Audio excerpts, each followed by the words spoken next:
All right, so I have owned a Hobie Pro Angler 180 for 3 years now. First I owned a 2022, and then in 2024 the hull cracked underneath the feet, which you can see now in 2024 they have feet on there, so that can't happen again. So good on Hobie. And they did it within a week, so you can't complain about getting a new hull within a week. It was awesome. So win for Hobie there. But I wanted to do a 3-year review. I'm about to sell my kayak and get something without pedals. I want to try it. And I thought I'd do a review. I've owned it for long enough to have a pretty good, some thoughts on it. So first, I'll do 4 cons, or 5 cons, and then 5 pros.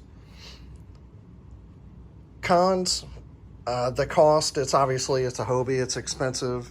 The proprietary parts that go to the H-rail, they can be very expensive. All that's very expensive. So in the very beginning, whenever you're first getting a Hobie, like the graph bar, stuff like that, it's a lot of cost up front. 2, the Kickip screws, the tighteners for the Kickups. I'll show those right there. Those are plastic, and the threads, whenever you try to get these screws out, they can strip out really easy. I have had to re-thread that plastic, so that sucks. The Kickip fins are amazing, but that part sucks. The hull, I would say the hull is a little wet. Whenever whenever you're in bad weather, you will get a little bit of water in the hull. So it's not a big deal, but it's definitely not the driest kayak I've ever had. But I wouldn't say it's not a deal breaker. It's fine. It just, like there's a through hole in the bottom underneath the seat for your transducer. Having a hole in the bottom, it's just not the best idea. Next, the seat string. I've had 3, or I think I've replaced either 3 or 4 of them. The seat string, I'm 280 pounds. I'm well below the 350, but it shouldn't be a string. It just shouldn't. The other seat I had to have the seat replaced because there was a burr, kind of like a little metal thing that was cutting it in the line that goes through the seat, and it was cutting it. So, that sucked. But, so that probably cost me $200 buying the strings over and over, plus shipping. And I had to have the seat replaced, so that wasn't awesome. Next, they should just make it a cable. It's not the biggest deal in the world, not a deal breaker, but it should definitely be a cable. Next, not instant reverse, the 180. I get that that's a negative in some people's eyes, and it is. It's not as good as an instant reverse, but the 180 Mirage drive and the 360, they're the best drives on the market. So, what happened was whenever I first got this in 2022, the 360 was still pretty new, so I wasn't comfortable getting one. And now that they've solved almost all the problems, it may not be the most durable, but they've solved almost every issue with it. So I wouldn't, if I were going to buy a new Hobie, I would probably get a 360.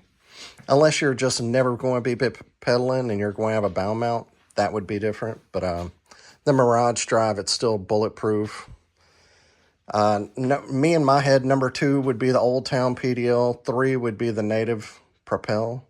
That's how I'd kind of stack up pedal drives, and then Jackson after that. So that's the cons. Still the best drive, Kickups, grass. I've had the other drives. The Mirage drive is still the best, or 360. Pros, riggability. This almost,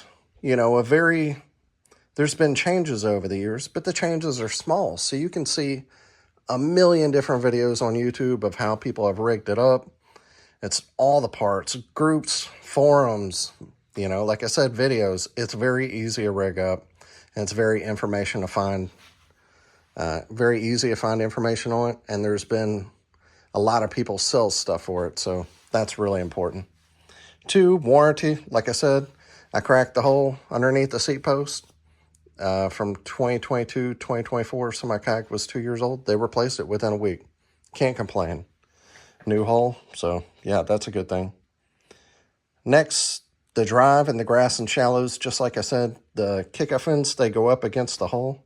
So there is no shallower drive that you can use. And if I were buying, like I said, if I were going to buy another pedal drive, it would be a Hobie. Tested design. Kind of like how you think of a Forerunner. Like, it's been tested over the years. They've done little improvements. It's gotten better and better and better. And that's the same thing with this kayak. It's the best. You can believe that, you know, maybe the hull thicknesses and things like that have changed. And I'm not sure. I haven't owned an old one. But this is probably the best Hobie Pro Angler it's ever been built if you're going to buy a brand new one. And that's means a lot, you know. If you're an early adopter, you like the newest, best thing out on the market, that's cool too. But I'm more like a Forerunner guy. And resale value, I'm about to sell it. I'm not going to get all my money back, but I'll get a good portion of it. And that's better than some other kayaks. No names there. No names there. Not saying names.